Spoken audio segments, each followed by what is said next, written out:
Hello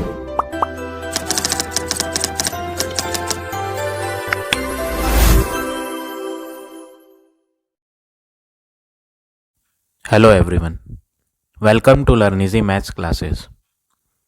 आज इस video में मैं आपको क्वाड्रिलेटरल्स के रिमेनिंग क्वेश्चंस कराऊंगा। In the previous video I explained you up to question number 12 second part. So today we will start from question number 12 third part. तो ये question 12 का थर्ड पार्ट है आपका। फिगर यहाँ पर आपको स्क्वायर गिवन है, तो हमें यहाँ पर स्क्वायर की प्रॉपर्टीज़ का यूज़ करना है और एक्स और वाई के आंसर को फाइंड करना है। तो सबसे पहले यहाँ पर हम स्क्वायर की प्रॉपर्टीज़ यूज़ करने के लिए सबसे पहले हम यहाँ कॉर्नर एंगल जो 90 डिग्री का होता है स्क्वायर का, उस प्रॉपर्टी का यूज़ करेंगे। ये जो कॉर्नर वाला एंगल होता है चारों वर्टिसेस पर, ये सारे के सारे एंगल्स कितने डिग्री के होते हैं? 90 डिग्री के होते हैं। ठीक है, तो हम पहले इस कॉर्नर वाले एंगल का यूज़ करेंगे। ये जो कॉर्नर पे 90 है, इस एंगल का नाम क्या होगा? ये मैं हाईलाइट करके दिखा देता हूँ। पी वर्टेक्स से एस पर, फिर एस से आर, इन दो साइड्स के बीच में जो एंगल बन रहा है, बस उस एंगल पे हम फोकस करेंगे, बाकी एंगल्स भूल जाते हैं। इन दो साइड्स के बीच में ये एंगल है, ये कॉर्नर वाला जो एंगल है ना, ये 90 डिग्री का होगा, क्योंकि स्क्वायर की प्रॉपर्टी होती है each interior angle of A square is 90। हर एक इंटीरियर एंगल स्क्वायर में 90 होता है। ठीक है, तो ये पी से एस, फिर एस से आर, तो एंगल का नाम क्या है? Angle P S R. हम सबसे पहले एंगल पी एस आर को 90 बताएंगे, क्योंकि प्रॉपर्टी होती है each interior angle of A square, each interior angle of square is 90 degree. तो यहाँ हम ये प्रॉपर्टी का यूज़ कर रहे हैं और यहाँ पे एंगल पी एस आर का आंसर 90 बता रहे हैं। अब दूसरी प्रॉपर्टी डायगोनल की यूज़ करेंगे। जो स्क्वायर का डायगोनल होता है उस प्रॉपर्टी का यूज़ करना है। जो डायगोनल होता है ना, वो वर्टेक्स एंगल को बाइसेक्ट करता है। जैसे ये कॉर्नर पे एंगल 90 डिग्री का था और इसके बीच में से एक डायगोनल गया है, कुछ इस तरह से। मैं यहाँ फिगर बना के दिखा देता हूँ। ये एंगल पी से एस, एस से आर, ये एक एंगल था 90 डिग्री का और इसके बीचों बीच एक डायगोनल जा रहा था क्यू तक। अगर आप फिगर में देखेंगे तो आपको दिखाई पड़ेगा ये एंगल पी एस आर है और इसके बीच में एक डायगोनल गया है। तो ये डायगोनल जो है ना, उस कॉर्नर वाले एंगल को क्या करेगा? बाइसेक्ट करेगा। बाइसेक्ट का मतलब आधा करेगा। तो ये प्रॉपर्टी होती है, क्या प्रॉपर्टी है? उसी का यूज़ करेंगे हम। कौन सी प्रॉपर्टी? यहाँ मैं लिख देता हूँ। डायगोनल जो है बाइसेक्ट करता है वर्टेक्स एंगल को।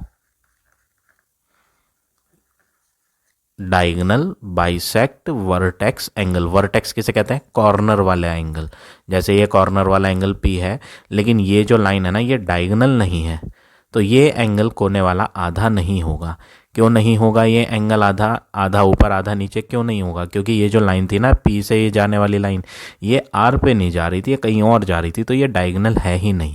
जो डायगोनल होता है वो आधा करता है एंगल को।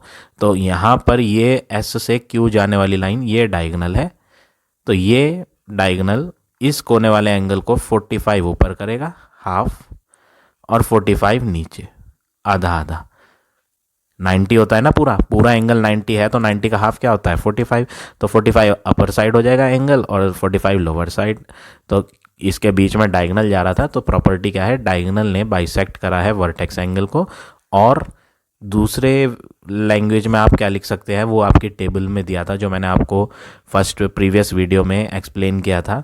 वो प्रॉपर्टी क्या थी? वो प्रॉपर्टी ये थी, diagonal bisect angle, diagonal bisect angle through which it pass, through which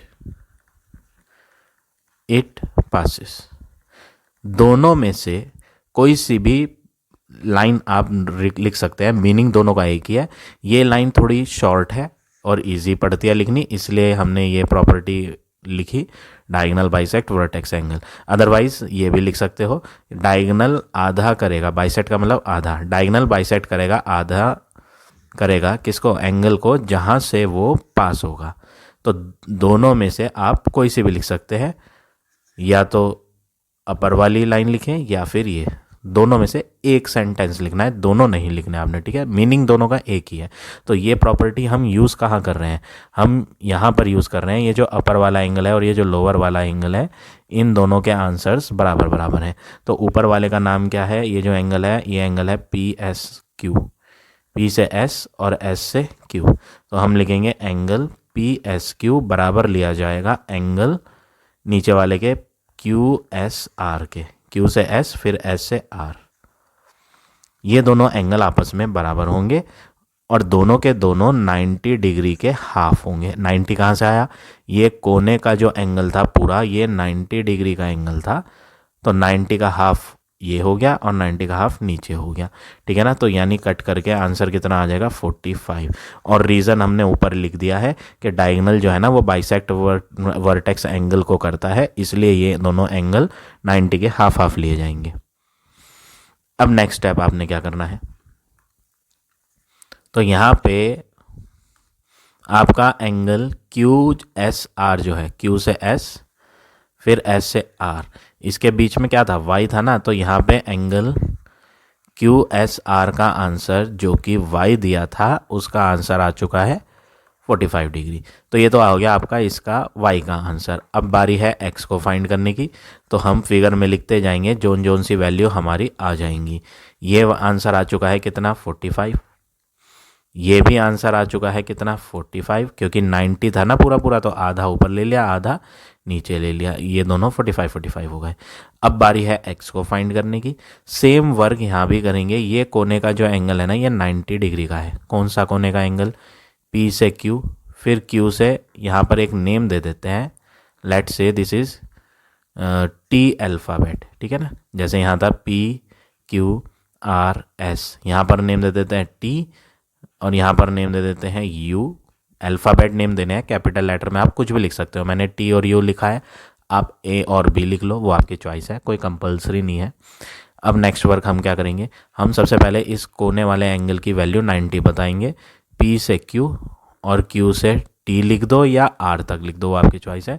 तो हम लिखते हैं एंगल PQT, जो एंगल PQT है वो 90 डिग्री है, क्योंकि कोने का एंगल 90 होता है स्क्वायर में। Each interior angle of square is 90। तो ये प्रॉपर्टी हमने यहाँ यूज़ करी और इसमें भी आपको डायगोनल नज़र आएगा। देखो ये डायगोनल उस 90 डिग्री वाले एंगल में, जो यहाँ 90 डिग्री का एंगल था उस 90 डिग्री वाले एंगल में से पास हो रहा है। तो ये जो डायगोनल पास होता है कॉर्नर वाले एंगल से, उस कॉर्नर वाले एंगल को हाफ ऊपर कर देता है 45 और हाफ दूसरी साइड कर देता है, आधा आधा कर देता है। तो प्रॉपर्टी वही है कि डायगोनल जो है ना वो आधा का मतलब बाइसेक्ट कर देता है वर्टेक्स वाले एंगल को। तो हम यहाँ इस तरह से फिगर फॉलो करेंगे, P से Q फिर Q से जा रही थी लाइन T पर और Q से एक S पर या U पर, जहाँ पे भी आप सही समझे। देखो ये Q से कहाँ जा रही थी, U पर, ये हमने ये लाइन ड्रॉ कर दी। ये कौन है, डायगोनल है। ये कौन सी लाइन थी, डायगोनल। तो डायगोनल जो है ना कोने वाला 90 डिग्री के एंगल को हाफ ऊपर करेगा 45 और ना हाफ 90 का हाफ नीचे ले लेंगे 45। तो ये हो गया एंगल PQU, एंगल PQU बराबर लेंगे एंगल जो नीचे की तरफ है UQT, U से Q, Q से T, UQT, और दोनों के दोनों कॉर्नर वाले 90 डिग्री एंगल के हाफ होंगे। कट करके आंसर 45 आ जाएगा दोनों का। और रीज़न क्या होगा कि क्यों हमने इनको 90 का हाफ करके लिया, क्योंकि यहाँ पे प्रॉपर्टी है डायगोनल जो है बाइसेक्ट करता है, आधा करता है वर्टेक्स वाले एंगल को, डायगोनल बाइसेक्ट वर्टेक्स एंगल। या फिर दूसरी प्रॉपर्टी क्या लिख सकते हो, diagonal bisect angle through which it passes, जो थोड़ा सा लेंदी स्टेटमेंट है, बट आप ये भी लिख सकते हैं। आपकी बुक में जो टेबल दिया है उसमें यही लिखा है, मीनिंग दोनों का सेम है, ठीक है। तो ये प्रॉपर्टी हमने यहाँ यूज़ करी और फिगर में हमने यहाँ मेंशन कर दिया कि दोनों एंगल 45 45 के हैं। कौन कौन से दोनों, एक तो ये एंगल 45 आया और एक ये एंगल 45 आया। अब आपको x फाइंड करना है। x फाइंड करने के लिए आप इस फिगर का फॉलो करें। ये P से आ रही थी लाइन, P बीच में एक प्लेस पर U था और यहाँ एंड में T था। U से एक लाइन इधर आई थी Q पर और Q से स्ट्रेट नीचे आई थी T पर। ये जो एंगल है ये वाला, ये कितना है 45, ये ऑलरेडी गिवन है कितना 60, और ये ट्राइंगल के बाहर है। देखो ये जो फिगर है ये ट्राइंगल में हाईलाइट कर देता हूँ, ये ट्राइंगल का इंटीरियर पार्ट है, ठीक है। बट एंगल जो है ट्राइंगल के अंदर नहीं है, ट्राइंगल के बाहर है x, जो हमें फाइंड करना है। तो बाहर वाले एंगल को हम क्या बोलते हैं, एक्सटीरियर एंगल। ये कौन सा एंगल है, एक्सटीरियर एंगल है। तो हम यहाँ एक्सटीरियर एंगल प्रॉपर्टी लगाएंगे।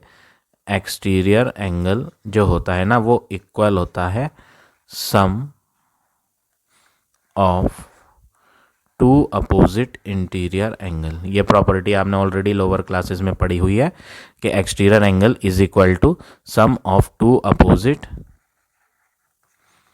Interior angle. अब एक्सटीरियर एंगल के नीचे आप एंगल का नाम लिखोगे जो बाहर की तरफ है, P, बाहर आने वाला एंगल ये है। कौन कौन सी लाइन के बीच में है, PUQ। Angle PUQ is equal to sum है, सम वर्ड का मतलब प्लस। आपको ना प्लस करने हैं टू इंटीरियर एंगल्स अपोजिट वाले। कौन से, दो एंगल जो सामने हो अंदर की तरफ। तो एक एंगल इधर ऐड करना है और एक एंगल इधर, और ये दोनों एंगल ठीक सामने वाले लेने हैं जो ट्राइंगल के अंदर होंगे। तो ट्राइंगल के अंदर बाहर वाले जो एंगल है, ये बाहर वाला एंगल है एक्सटीरियर, इसके ठीक सामने जो लाइन आ रही है वहाँ पर दो एंगल बन रहे हैं, एक 45 का और एक 60। तो इसके ठीक सामने ये दो एंगल हैं, इनको ऐड करना है। तो 45 वाला इसका जो एंगल है इसका क्या नाम लिखेंगे, U से शुरू करेंगे, U से Q और फिर Q से T। तो एंगल का नाम क्या हो गया, UQT, एंगल UQT। इसको मैं सही से लिख देता हूँ, UQT। और जो ये 60 वाला एंगल है इसका क्या नाम है, इसका नाम है UTQ, UTQ। अब हम इनकी वैल्यू लिखते हैं। ये तो बाहर वाला एंगल है, इसकी वैल्यू x है, इक्वल UQT, Q कॉर्नर वाला एंगल है जो कि 45 डिग्री का है, प्लस UTQ, T कॉर्नर वाला एंगल है जो कि 60 का है। तो फाइनली यहाँ x का आंसर 105 आ जाएगा।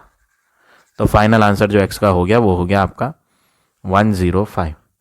तो इस तरह से आप ये 12th का थर्ड पार्ट करेंगे। अब आ जाते हैं नेक्स्ट पे। तो फोर्थ पार्ट में यहाँ स्क्वायर की फिगर दी है आपको। ये फिगर आपकी स्क्वायर है और आपको x और y फाइंड करना है।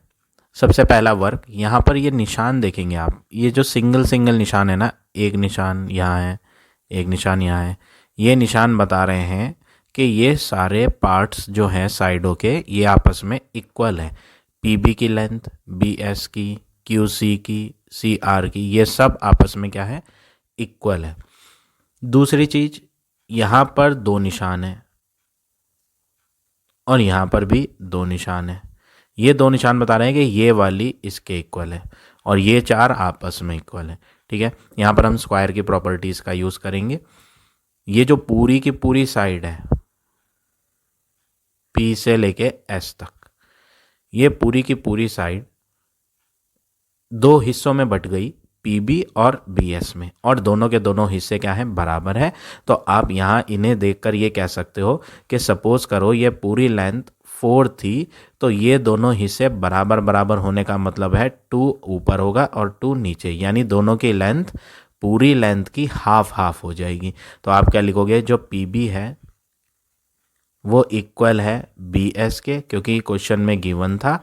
तो यहाँ पर PB और BS हाफ होंगी, 1/2। किसकी हाफ होंगी, half of total length, total length का आधा, टोटल लेंथ कौन है, PS, तो हाफ ऑफ PS होंगी।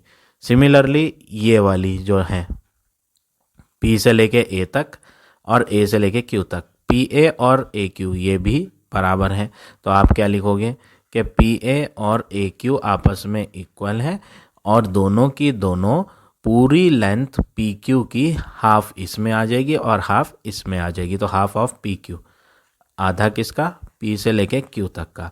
ठीक है, तो ये तो हमने यहाँ निशान देखे थे, तो इसका मीनिंग समझा दिया कि इन निशान का मीनिंग है कि पी बी और बी एस पूरी लेंथ पी एस की हाफ लेनी है और पी ए और ए क्यू भी आपस में बराबर है, तो पी ए और ए क्यू का जो आंसर होगा वो पूरी लेंथ पी क्यू का हाफ हाफ हो जाएगा, तो हाफ ऑफ पी क्यू यहाँ ले लिया।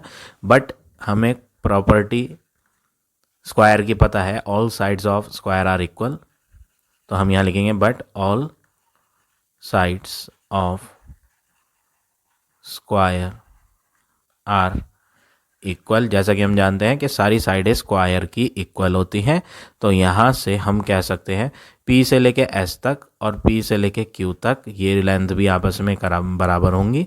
सो PS and PQ both are equal to each other.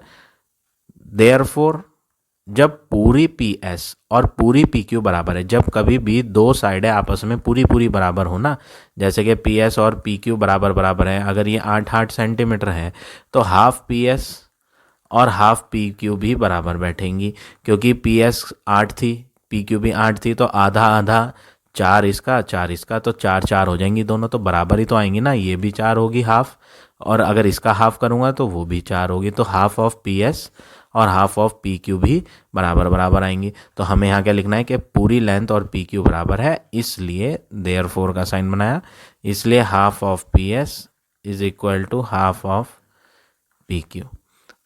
अब अगला वर्क क्या करना है आपने,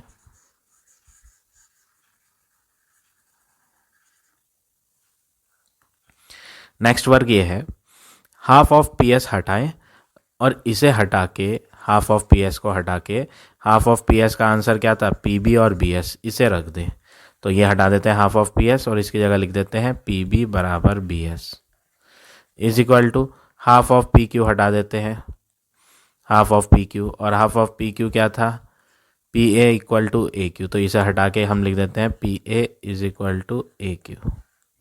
तो यहाँ आपने क्या ऑब्जर्व करा कि ये चारों की चारों आपस में क्या है, इक्वल। कौन कौन सी चारों, फिगर में हम इन्हें हाईलाइट कर देते हैं कि ये जो चार इक्वल आई हैं ये कौन कौन सी इक्वल हैं, इन चारों को फिगर में देखते हैं।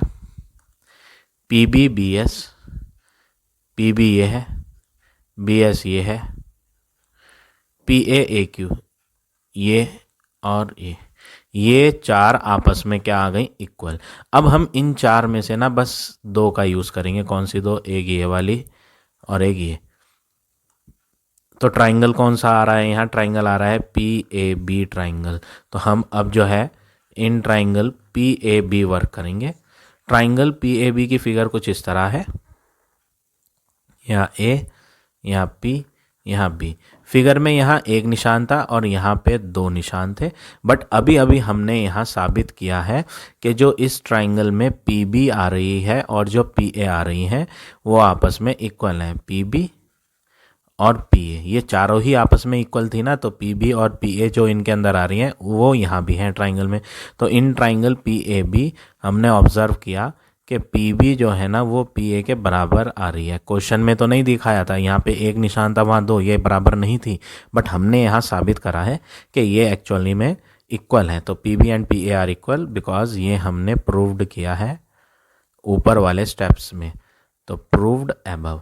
तो किसी भी ट्राइंगल में अगर दो साइड्स इक्वल होती हैं तो उसके सामने आने वाले दो एंगल्स भी इक्वल होते हैं। ये मैं ऑलरेडी आपको 12th के फर्स्ट पार्ट सेकंड पार्ट में सिखा चुका हूँ, तो वही प्रॉपर्टी यहाँ भी यूज़ करो।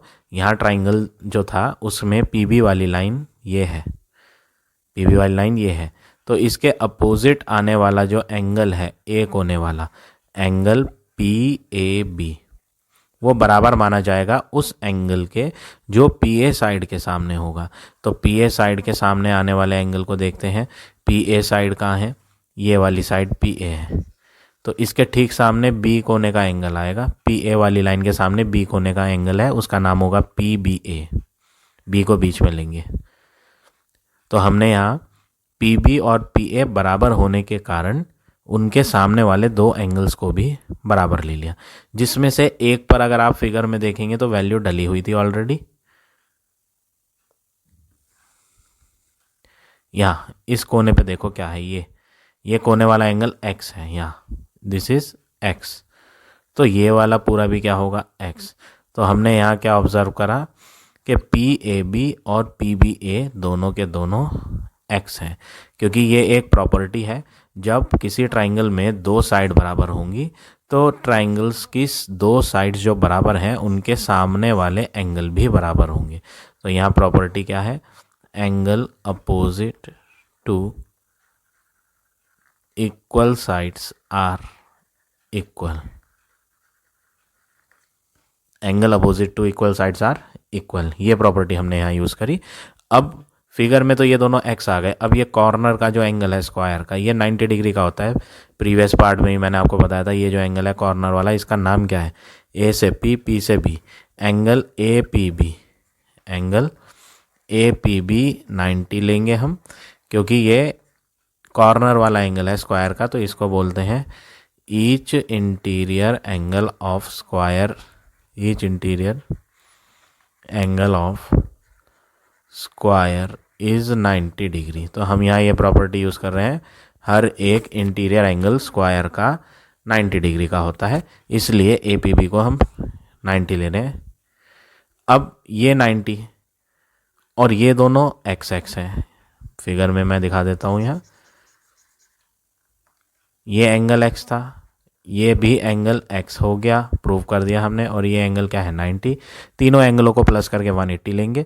तो ये जो P कोने वाला एंगल है इसका नाम है APB, एंगल APB इक्वल लिया जाएगा, सॉरी इक्वल नहीं प्लस, हमें यहाँ सारे एंगलों का सम फाइंड करना है, एंगल सम प्रॉपर्टी यूज़ कर रहे हैं। APB पहला एंगल प्लस B कोने वाला लेंगे, P से B, B से A, तो एंगल PBA प्लस तीसरा जो एंगल है वो A कोने वाला है, तो उसको बोलेंगे एंगल P से A, A से B, एंगल PAB। तो हमने क्या ऑब्जर्व करा, यहाँ पे ट्राइंगल के तीनों एंगलों को ऐड करके 180 होता है, तो वो प्रॉपर्टी यूज़ करनी है, APB plus PBA plus PAB sum of all the three angle is equal to 180 degree. इसको बोलते हैं ट्राइंगल के सारे एंगलों का सम है ना ये, तो इसका नाम है एंगल सम प्रॉपर्टी। अब हम इनमें वैल्यू पुट करेंगे, ये B कोने वाला है क्योंकि P कॉर्नर का, इनमें जो अल्फ़ाबेट बीच में आता है ना उस कॉर्नर वाले एंगल को लिया जाता है। तो देखो यहाँ P अल्फ़ाबेट है बीच में, तो P कोने पे कौन था, P कोने पे था 90 डिग्री, प्लस इसमें B कोना है तो B में क्या है x, प्लस इसमें A कॉर्नर है, A पे क्या है x, is equal to 180, 90 plus x क्या होता है 2x इज इक्वल टू 180। 90 को इधर ले आएंगे, तो जब आप 90 को इधर ले आओगे तो 90 प्लस का माइनस हो जाएगा और इधर रह जाएगा लेफ्ट हैंड पे 2x, तो 2x इज इक्वल टू 180 में से 90 क्या 90, 2 जो यहाँ मल्टीप्लाई में था वो डिवाइड में आएगा, तो x इज इक्वल टू 90/2। अब इन्हें कट करेंगे, 2 4 जा 8, 2 5 जा 10, तो जब हमने इन्हें कट करा तो हमें x का आंसर मिल गया 45। तो एक पार्ट का आंसर तो आ गया x का, वो जो कि क्या है 45 है। अब बारी है y को फाइंड करने की, उसमें भी आपको यही सेम स्टेप्स फॉलो करने हैं बिल्कुल। फिगर में हम लिख देंगे जो जो आंसर हमारे आ गए, इसे इरेज कर देते हैं। ये x का आंसर 45 आ गया, ये कॉर्नर पे 90 था और ये एंगल भी x था, देखो फिगर में हमने लिखा था ना यहाँ भी x है और यहाँ भी x है, तो ये भी कितना होगा 45। अब y फाइंड करने के लिए आप इस ट्राइंगल पे फोकस करोगे, इस ट्राइंगल में जो साइड्स आ रही हैं उनको बराबर दिखाना पड़ेगा, जैसे हमने यहाँ PA और PB बराबर दिखाई थी उसी तरह यहाँ AQ और QC बराबर लाएंगे। कैसे लाएंगे, पहले तो PQ लो, पूरी जो पूरी PQ है वो पूरी QR के बराबर ली जाएगी, पूरी PQ और पूरी QR आपस में बराबर ली जाएंगी, because we know all sides of square are equal, square की सारी साइडें इक्वल होती हैं। अब जब पी क्यू और क्यू आर बराबर हैं तो हम कह सकते हैं so we can say P Q का हाफ और क्यू आर का जो हाफ है वो भी आपस में क्या होंगे, इक्वल। तो पी क्यू का हाफ करने के लिए पी क्यू को डिवाइड बाई 2, क्यू आर का हाफ करने के लिए क्यू आर को डिवाइड बाई 2, या फिर 1/2 भी लिख सकते हो आप, जैसे हमने अभी पीछे लिखा था इसी क्वेश्चन में, पिछले स्टेप्स में। दोनों वे करेक्ट है, ठीक है ना। हाफ कैसे लिखेंगे, 1/2 भी लिख सकते हो या फिर डिवाइड बाय 2 भी लिख सकते हो डायरेक्ट, ठीक है। तो यहाँ 1/2। तो हमने क्या देखा, पी आर और क्यू आर बराबर है, तो आधी पी आर और आधी क्यू आर भी बराबर होगी। अब जो पी क्यू है, ये पी आर नहीं है, पी क्यू है, यहाँ ये सही कर देता हूँ मैं, थोड़ा सा कन्फ्यूज़न हो रहा है ना, तो ये इसे सही से लिखते हैं। So half of P Q and half of Q R भी इक्वल है। अब ये जो पी क्यू दिख रही है आपको फिगर में, ये पी क्यू में दो हिस्से हुए हुए हैं, एक पी ए और एक ए क्यू, और दोनों पे निशान एक जैसे हैं, यहाँ भी 2 निशान है और यहाँ भी 2 निशान, यानी ये बराबर हैं। तो आप क्या लिखोगे, जो पी ए है और जो ए क्यू है वो बराबर तो हैं बट आधी आधी है। किसकी आधी आधी है, पी क्यू की। टोटल लेंथ पी क्यू की आधी आधी। अब बात करें क्यू सी की और सी आर की, ये भी आधी आधी हैं, तो हम लिख देंगे क्यू सी बराबर सी आर, ये भी हाफ हाफ है। किसकी हाफ, क्यू आर की हाफ। अब ये तो आधी आधी हमने कर दी दोनों। अब ये जो आंसर आए हैं ना, ये यहाँ यूज़ करेंगे हम, पिछले क्वेश्चन में भी तो यूज़ करा था, देखो पी एस और एस क्यू, पी एस और पी क्यू बराबर थी, तो आधी पी एस और आधी पी क्यू भी बराबर ले ली थी। आधी पी एस के 2 आंसर जो आए थे वो हमने यहाँ आधी पी एस के नीचे रख दिए थे, यहाँ देखो पी बी और बी एस। फिर ऐसे ही हाफ पी क्यू के नीचे हाफ पी क्यू के जो 2 आंसर आए थे वो पुट कर दिए थे यहाँ। वही काम यहाँ भी करना है। तो आप क्या करोगे, आप लिखोगे हाफ पी क्यू और हाफ क्यू आर इक्वल है, यहाँ लिखा था हमने ऊपर। सो हाफ पी क्यू के 2 आंसर जो हैं कौन कौन से, हाफ पी क्यू के 2 आंसर पी ए और ए क्यू। तो हाफ पी क्यू हटा दो और इसके नीचे लिख दो पी ए और ए क्यू बराबर लिए जाए half of Q R. Half of Q R के 2 आंसर हैं, हमने ऊपर लिखे थे। हाफ ऑफ क्यू आर जो है वो कौन है, क्यू सी और सी आर, इनको भी बराबर लिया जाए। हाफ क्यू आर के नीचे लिख दो क्यू सी बराबर सी आर, यानी ये चारों ही आपस में क्या है, इक्वल। जैसे यहाँ 4 चीज़ आपस में इक्वल आई थी, वैसे ही यहाँ भी 4 चीज़ें आपस में इक्वल आ गई। अब इन 4 में से आप सिर्फ 2 ही यूज़ करोगे। कौन सी 2 यूज़ करेंगे, फिगर में देखते हैं। हम जो है फिगर पे फोकस करेंगे। ट्राइंगल ए क्यू सी, ये वाला ट्राइंगल कुछ इस तरह है, ट्राइंगल ए क्यू सी, यहाँ पे है ए क्यू सी। आपने अभी अभी लिखा कि जो ए क्यू है, ये वाली लेंथ ए क्यू,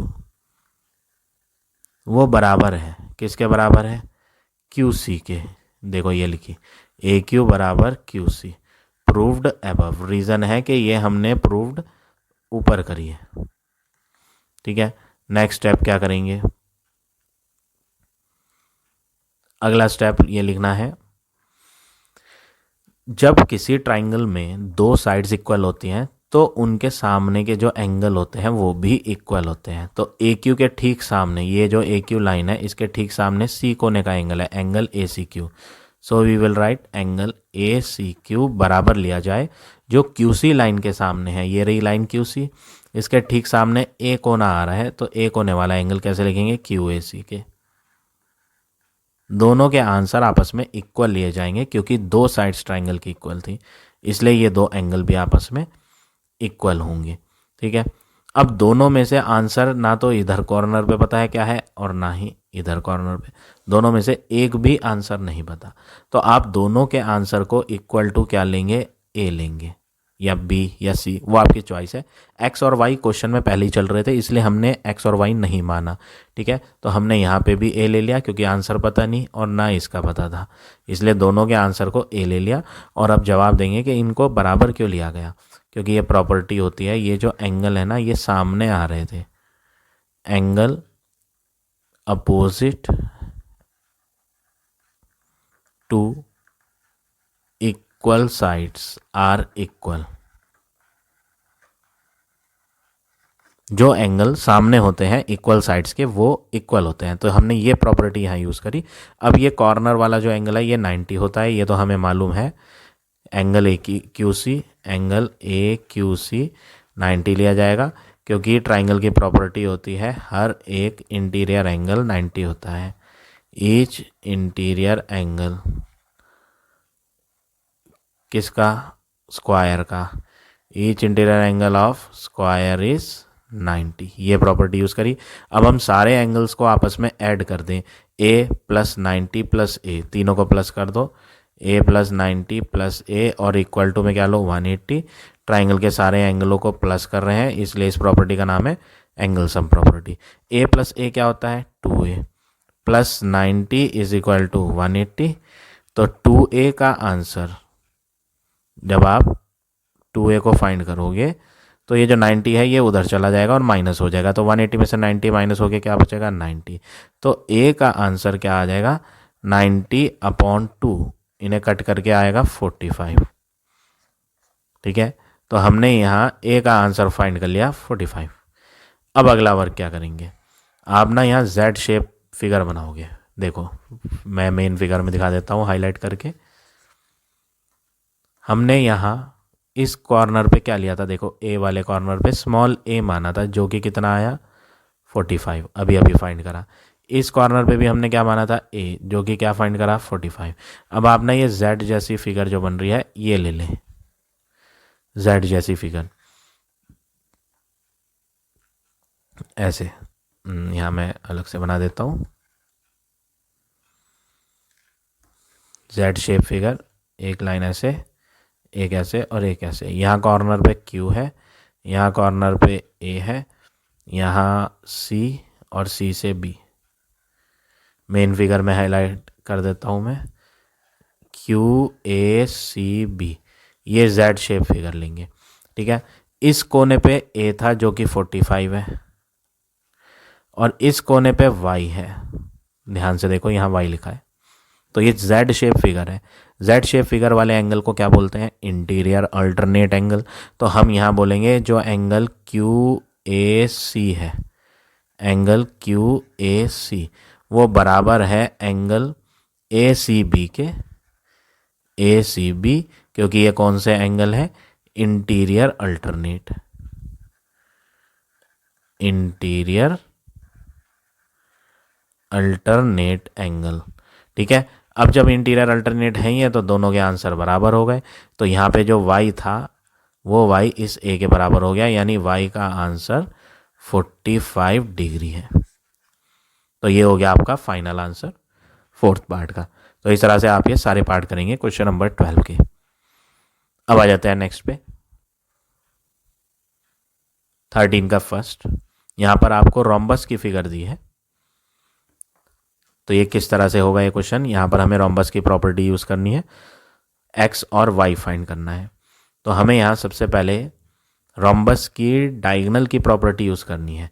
ये पहला डायगोनल है, a से लेके, मैं हाईलाइट करता हूँ, a से c तक ये पहला डायगोनल, d से लेके b तक ये दूसरा डायगोनल।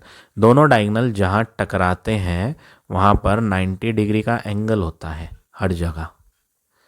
क्यों?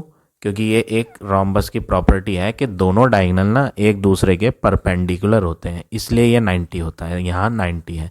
तो हम अभी फ़िलहाल इस ट्राइंगल पे फोकस करते हैं, और इस ट्राइंगल में जो एंगल है A से O, O से B, एंगल AOB, इसको हम सबसे पहले 90 बताएं, क्योंकि प्रॉपर्टी होती है diagonal of rhombus are perpendicular to each other.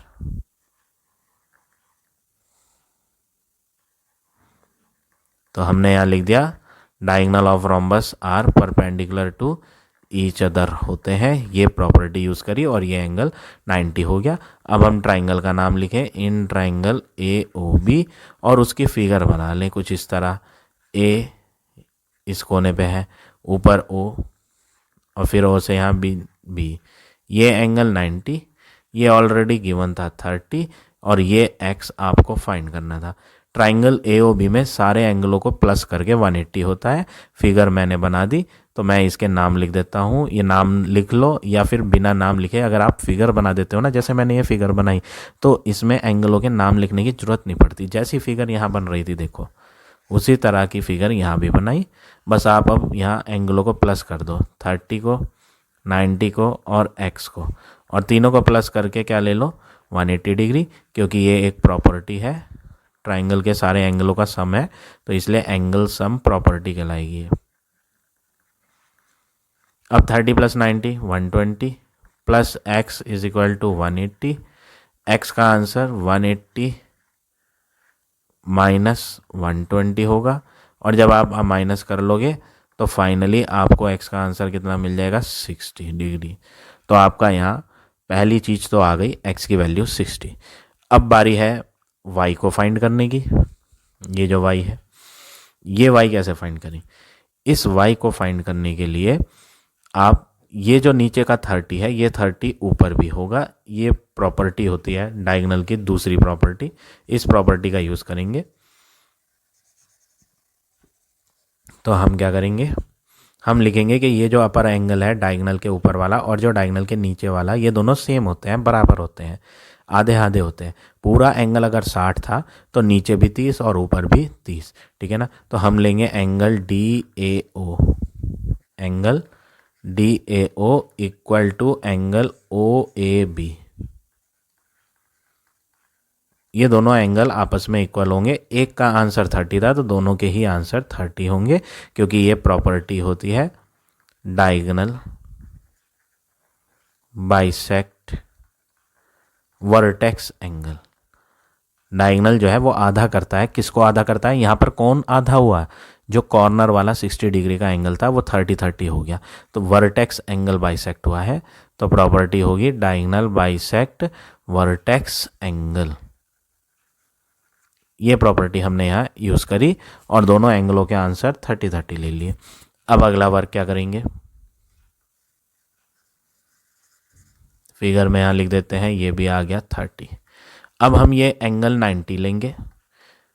कौन सा angle, AOD, angle AOD is equal to 90, क्योंकि दोनों डायगोनल जहाँ टकराते हैं वहाँ 90 बनता है। अभी हमने यहाँ भी यूज़ करा था, देखो diagonal of rhombus are perpendicular to each other, वही प्रॉपर्टी यहाँ भी ली दोबारा, diagonal of rhombus are perpendicular to each other. अब आप फिगर बना लें, ये वाली कैसी फिगर थी, A से D, A से यहाँ A था, यहाँ D, फिर D से O, फिर A से O। ये यहाँ पे एंगल कितना था, 90, यहाँ पे Y और यहाँ पे 30। ये मैंने फिगर बना दी, नाम लिख देता हूँ ट्राइंगल का, इन ट्राइंगल AOD। हम जो वर्क कर रहे हैं AOD ट्राइंगल में वर्क कर रहे हैं। तो ट्राइंगल AOD में हमें यहाँ क्या प्रॉपर्टी यूज़ करनी है, एंगल सम प्रॉपर्टी। देखो ट्राइंगल के दो एंगल तो पता है आपको, जब ट्राइंगल के दो एंगल आपको मालूम है तो आप यहाँ तीसरा फाइंड करने के लिए क्या करोगे, एंगल सम प्रॉपर्टी लगाओगे। तो 30 degree plus 90 degree plus y, तीनों को प्लस करके 180 डिग्री, क्योंकि ये एंगल सम प्रॉपर्टी है, शॉर्ट में लिख दिया मैंने ASP, एंगल सम प्रॉपर्टी। अब 90 प्लस 30 120 हो जाएगा, plus y is equal to 180, तो y का आंसर 180 माइनस 120, तो finally y is equal to कितना आ जाएगा, 60। तो ये हो गया आपका 13 के फर्स्ट पार्ट का आंसर, x भी 60 और y भी 60। अब इसके सेकंड पार्ट पे आ जाते हैं। ये फिगर बनी हुई है और ये फिगर क्या है, काइट। तो हमें यहाँ काइट फिगर की प्रॉपर्टीज़ यूज़ करनी है। काइट फिगर की प्रॉपर्टीज़ क्या होती हैं कि काइट में जो डायगोनल होते हैं वो परपेंडिकुलर होते हैं एक दूसरे के। सबसे पहली प्रॉपर्टी क्या है, diagonal of kite are perpendicular. जैसे यहाँ diagonal of rhombus are perpendicular था, देखो ये थी ना, diagonal of rhombus are perpendicular. ऐसे ही काइट के भी डायगोनल परपेंडिकुलर होते हैं, ये पहला डायगोनल, ये दूसरा डायगोनल। तो ये एंगल जो है वो 90 होगा। मैं यहाँ पर O वर्टेक्स लिख देता हूँ, यहाँ पे कुछ नहीं है। तो हम एंगल SOP, सेकंड पार्ट में हम सबसे पहले एंगल SOP को 90 बताएंगे, और रीज़न क्या है, डायगोनल ऑफ काइट किसके डायगोनल है? काइट के। Diagonal of kite are perpendicular. तो हमने यहाँ प्रॉपर्टी यूज करी, diagonal of kite are perpendicular to each other. ठीक है, ये प्रॉपर्टी हम यहाँ यूज कर रहे हैं और एंगल को 90 ले रहे हैं। अब आप ट्राइंगल ले लो। कौन सा ट्राइंगल? ये है ट्राइंगल POS, यहाँ 90 है। ट्राइंगल का नाम लिखेंगे इन ट्राइंगल POS। ये 90, ये x और ये 60। सारे एंगलों को प्लस करेंगे। POS ट्राइंगल के एंगल x है, एक 60 डिग्री का है और एक 90 डिग्री। तीनों को प्लस करके 180 लिया जाएगा। ये प्रॉपर्टी होती है एंगल सम प्रॉपर्टी, ASP। और यहाँ से x प्लस 80 और 90 और 60 जब ऐड करेंगे तो बन जाएगा 150 इक्वल टू 180। अब अगला स्टेप क्या करना है? 150 को इधर ले आओ तो माइनस हो जाएगा, तो आपको मिल जाएगा x is equal to 180 minus 150 that is 30 degree. तो फर्स्ट पार्ट तो आ गया आपका, x कितना है? 30 डिग्री। अभी एक चीज़ और फाइंड करनी है इसमें, y। कौन सा y? ये जो y है, देखो ये y और फाइंड करना है। अब इस y को फाइंड करने के लिए आप क्या करोगे? यहाँ पर ये y फाइंड करने के लिए ना आप ये साइड देखोगे, ये साइड पे 3 निशान है। ये थोड़ी फिगर क्लियर नहीं है, आप बुक में देखोगे अपनी टेक्स्ट बुक में तो आपको 3 निशान दिखाई देंगे यहाँ।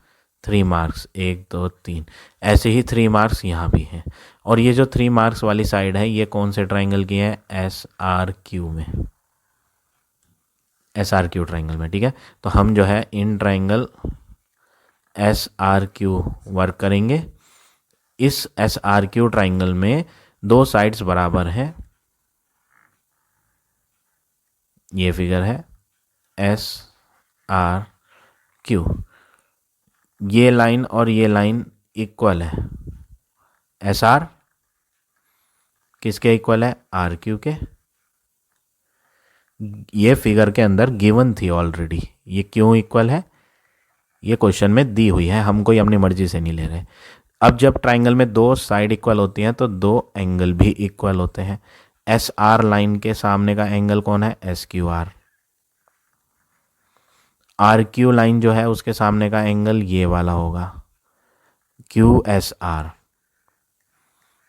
जिस लाइन के सामने हम लिखना चाह रहे हैं उसमें जो 2 अल्फ़ाबेट आते हैं उन्हें छोड़कर तीसरा अल्फ़ाबेट बीच में ले लिया जाता है। तो देखो ये R और Q था ना, तो R और Q तो कॉर्नर पे लेंगे, S को बीच में ले लेंगे, तो एंगल SQR और SRQ दोनों इक्वल होंगे।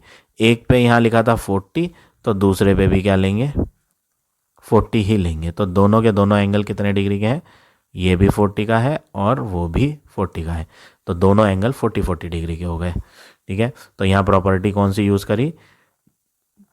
अगर किसी ट्राइंगल में 2 साइड्स इक्वल होंगी तो उसके अपोजिट वाले एंगल भी इक्वल होंगे। तो यहाँ दोनों 40 हो गए, क्योंकि प्रॉपर्टी हो गई angle opposite to equal sides are equal. तो हमने यहाँ ये प्रॉपर्टी यूज़ करी, angle opposite to equal sides are equal. और ये 40 इसके सामने और ये इस वाली साइड के सामने 40, ये दोनों ही आपस में क्या हो गए? इक्वल। अब हम इजीली y फाइंड कर सकते हैं। y को हम आराम से फाइंड कर सकते हैं। किस तरह से? आप यहाँ एक ट्राइंगल देखो। कौन सा ट्राइंगल? ये एंगल तो आ चुका है 40। ये ट्राइंगल लेंगे, ट्राइंगल का नाम है SOR। तो हम इस ट्राइंगल SOR का यूज़ करेंगे एट लास्ट। और यहाँ पर ये एंगल 90 है। कैसे है 90? अभी हमने यहाँ भी 90 यूज़ करा था। क्यों यूज़ करा था? क्योंकि ये डायगोनल और ये दूसरा डायगोनल दोनों आपस में क्या होते हैं? परपेंडिकुलर होते हैं। तो मैं यहाँ क्या यूज़ करूँगा? मैं यहाँ प्रॉपर्टी यूज़ करूँगा कि दोनों डायगोनल एक दूसरे के क्या होते हैं? परपेंडिकुलर, इसलिए एंगल SOR क्या होगा? 90। तो हम लिखते हैं एंगल SOR इज 90, क्योंकि diagonal of kite are perpendicular. Property है डायगोनल ऑफ काइट आर, ये साइन जो मैं बना रहा हूँ उल्टा टी, ये परपेंडिकुलर का साइन होता है, शॉर्ट में लिखते हैं। Diagonal of kite are perpendicular to each other, ये प्रॉपर्टी यूज करी।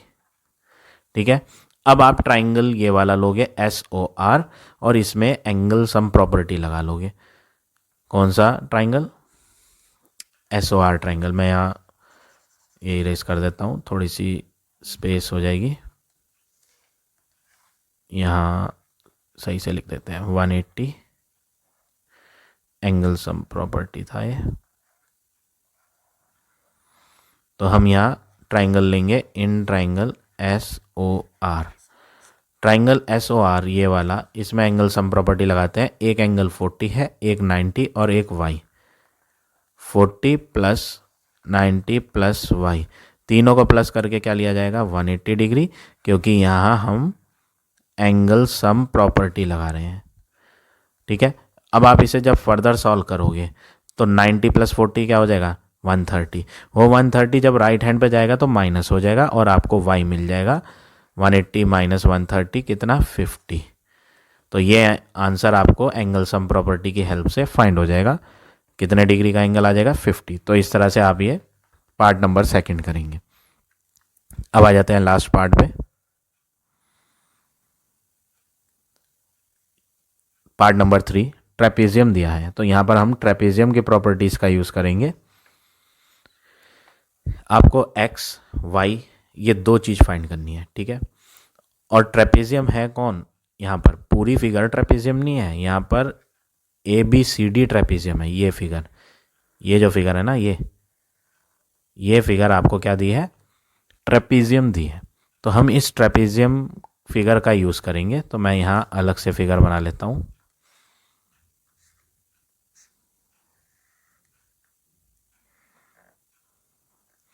ABCD, ये ट्रेपेजियम है। ट्रेपेजियम में ना दो साइड आमने सामने की, ये वाली एक पेयर अपोजिट साइड का पैरेलल होता है। ये पैरेलल होगा और ये वाली नॉन पैरेलल होगी। ये पैरेलल क्यों है? क्योंकि मैं इन्हें जब आगे प्रोड्यूस करके देखूंगा तो ये आपस में कभी टकराएंगी नहीं। तो ऐसी साइडें जो आपस में कभी टकराती नहीं ना, उनको हम बोलते हैं पैरेलल साइड्स। ये वाली थोड़ी टेढ़ी है, तो ये जब मैं ऊपर बढ़ाऊंगा ना तो ये इसमें जाकर टकरा जाएगी। देखो ऐसे ऐसे, तो ये तो टकरा गई, तो ये वाली पैरेलल नहीं है। ठीक है, तो यहाँ पर हमें पैरेलल लाइंस की प्रॉपर्टीज़ का यूज़ करना है। तो क्या करेंगे हम? सबसे पहले इधर आपको दिया है 100, इधर आपको दिया है y। तो सबसे पहले आप लिखोगे AB और CD पैरेलल है। AB is parallel to CD। तो यहाँ पे एक U शेप की फिगर बन रही है